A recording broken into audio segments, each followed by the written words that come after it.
Fala pessoal, tudo bem com vocês? Sejam bem-vindos a mais um vídeo aqui no canal.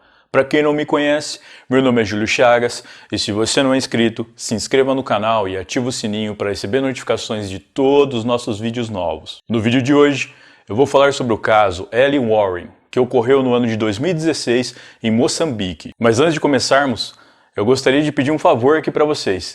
Assistam esse vídeo até o final e se vocês gostarem, deixe o seu like e um comentário, que vai me ajudar bastante aqui no engajamento. Então, sem mais delongas, vamos para o vídeo.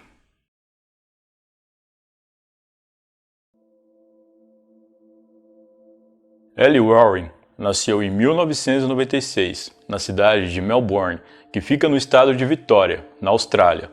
Ela era filha de Paul Warren e Nicole Caffarella.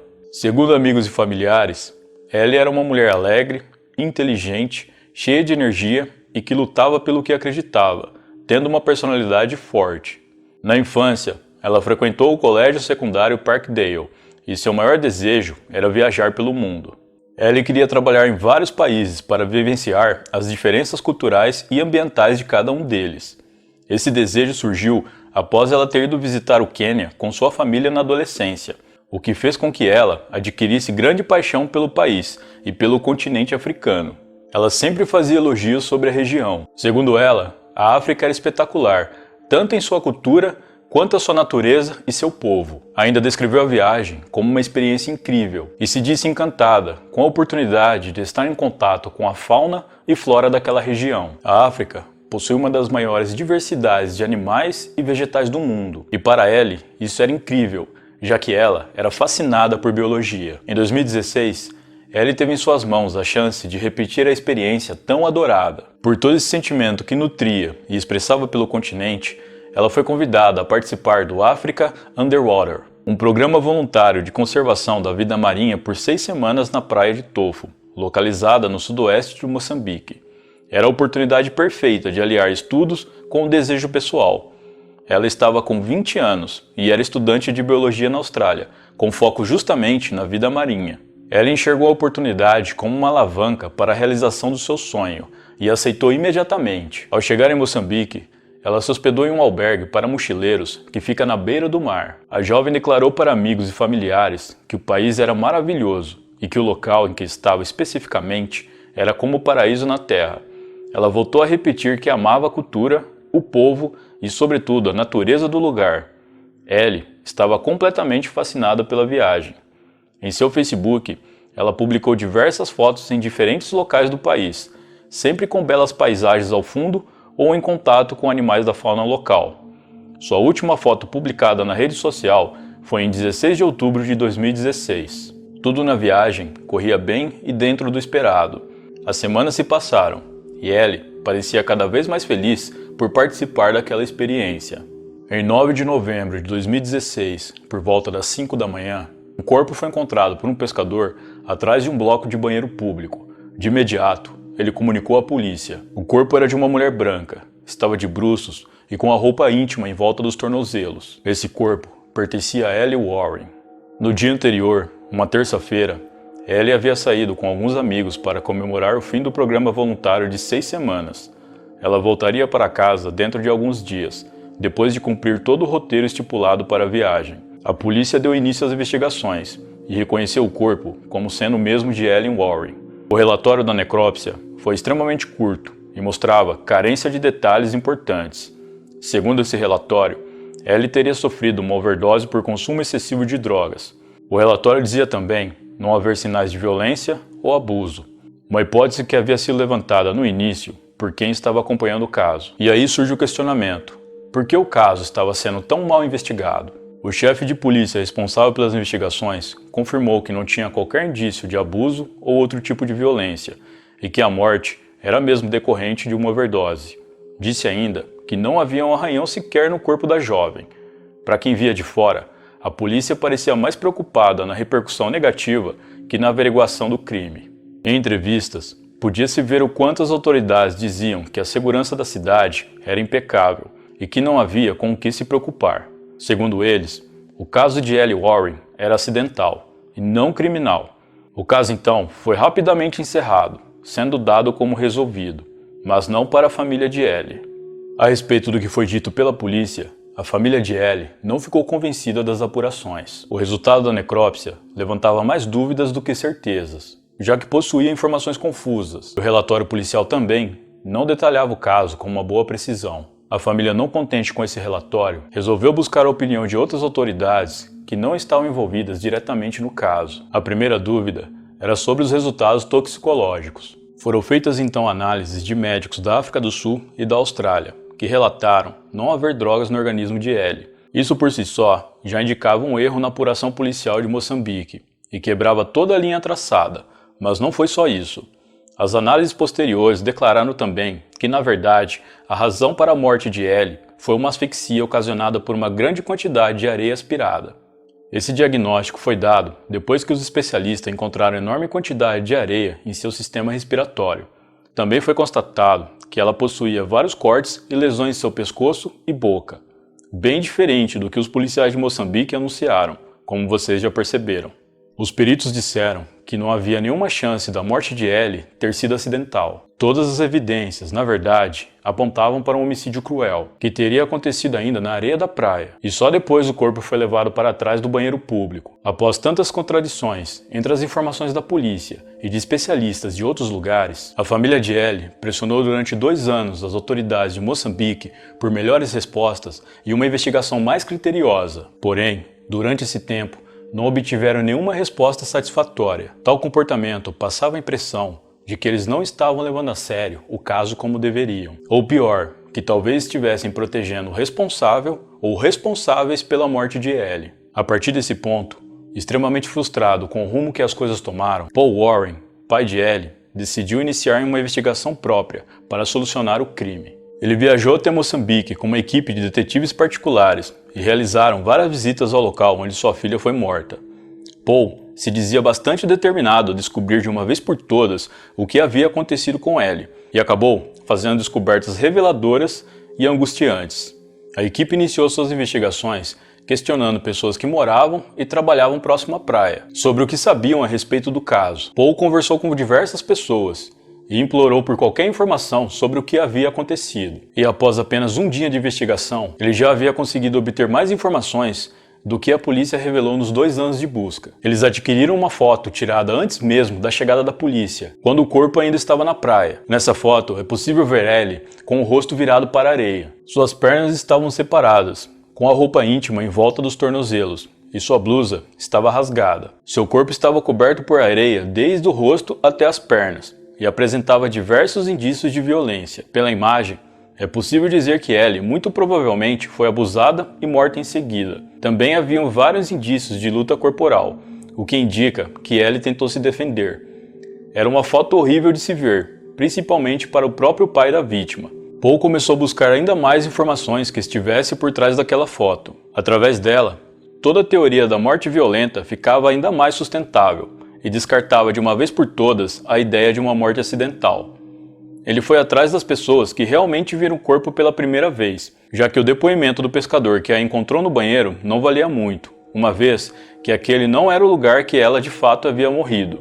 E o pai de Ellie e sua equipe conseguiu descobrir ainda mais. Ao entrar em contato com as pessoas que viram o corpo no local verdadeiro da morte, antes mesmo daquela foto ser tirada, foi relatado que o corpo de Ellie estava em uma posição parecida com a de alguém que está orando, de joelhos com o rosto pressionado ao chão. Com as informações obtidas e a ajuda de detetives particulares, Paul passou a defender a hipótese de que os próprios policiais de campo haviam recolocado o corpo em outra posição e o levado até o banheiro público, para mascarar aquilo que havia sido um crime tão brutal. Suas intenções, provavelmente, seriam de blindar a verdade sobre o acontecido, que caso se tornasse público, causaria certo pânico na cidade e prejudicaria a reputação das autoridades do país, ocasionando prejuízos econômicos para o local, principalmente na área do turismo. Seguindo a linha do que foi feito pelos policiais de campo, a polícia investigativa teria então demandado muito pouco esforço na solução e investigação precisa do caso, se é que alguma investigação realmente foi feita.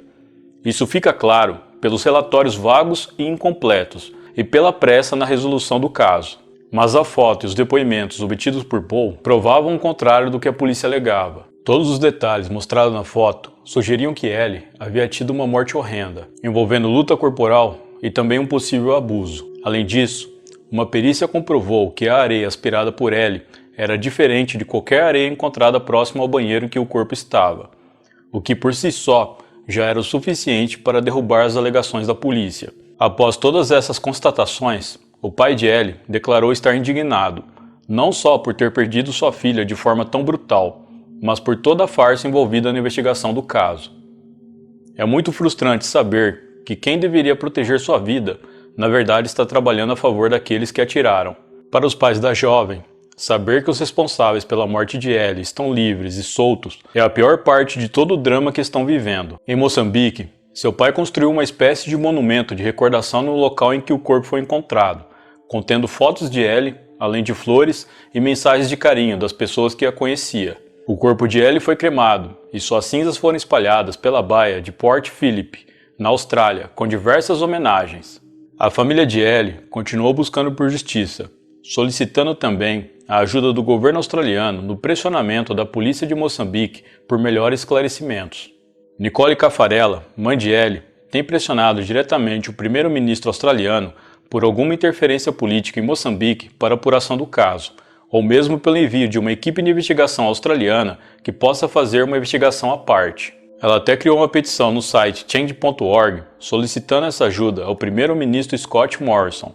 Nessa petição, é possível ver a mensagem: pedimos a Scott Morrison, como primeiro-ministro da Austrália, que intervenha neste caso para pressionar o governo de Moçambique a permitir que a Austrália forneça uma equipe de investigação para trabalhar com a polícia de Moçambique para resolver a morte de Ellie e lhe dar alguma justiça.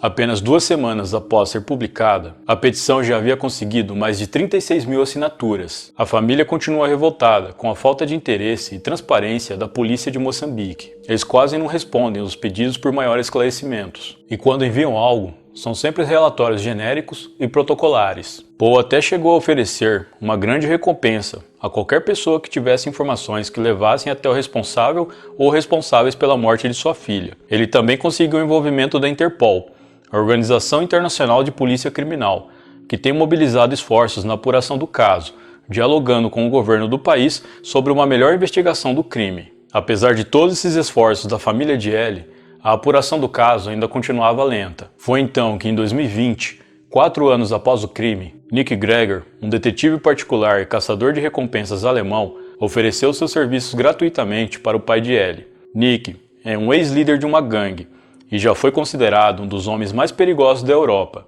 Hoje, ele usa seus conhecimentos para capturar criminosos onde quer que eles estejam. Em uma entrevista, ele disse: "Fui treinado para rastrear criminosos procurados, trabalhando com vários grupos na África, então eu entendo seus movimentos."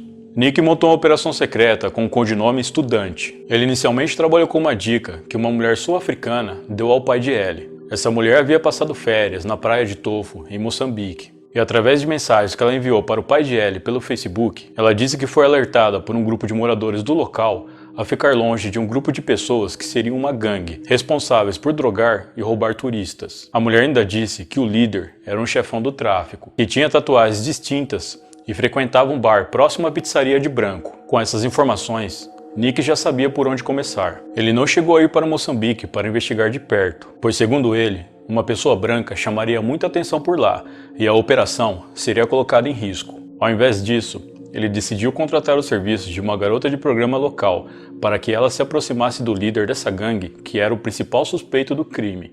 Ele fez a proposta para várias garotas na internet através de um anúncio de trabalho, oferecendo uma boa quantia em dinheiro, mas todas recusaram, até que com um pouco mais de insistência, uma aceitou. Segundo ele, a garota que aceitou o trabalho já vem de um ambiente onde criminosos não são uma coisa rara, e quando ele descreveu a missão, ela não ficou nem um pouco assustada. Ela conseguiu se aproximar do suspeito, e a cada nova descoberta, ela repassava para Nick. Após 4 semanas ao lado do suspeito, ela conseguiu gravar uma conversa dele. Nessa conversa, ele se gabava de ter roubado e matado uma turista, que provavelmente seria Ellie. No final, a garota teve que se afastar do criminoso, pois a situação estava ficando muito perigosa para ela, já que ele estava falando coisas sobre matá-la. Mas a conversa gravada já era mais que o suficiente para solicitar total atenção das autoridades sobre o líder dessa gangue, que provavelmente seria o responsável pelo crime. E foi exatamente isso o que aconteceu. Ainda no mesmo ano, Paul Warren, pai de Ellie, recebeu uma ligação da Polícia Federal Australiana, dizendo-lhe que eles viajariam para Moçambique e iniciariam uma investigação mais ampla sobre a morte de Ellie, e que a polícia de Moçambique se dispôs a ajudar.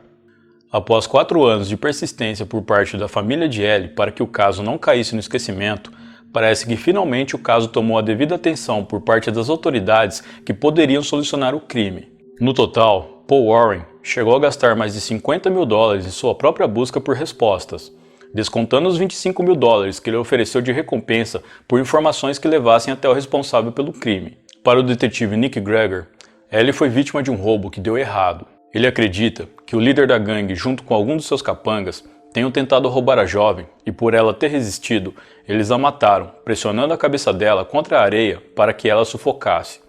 Após isso, o corpo da jovem foi transportado a cerca de 100 metros do local da morte, provavelmente por moradores locais que não queriam atenção negativa na praia, que consequentemente atrapalharia o turismo. Os responsáveis pela morte de Ellie sabiam que a polícia local, querendo proteger o turismo, iria encobrir o fato e dizer que a causa da morte era outra.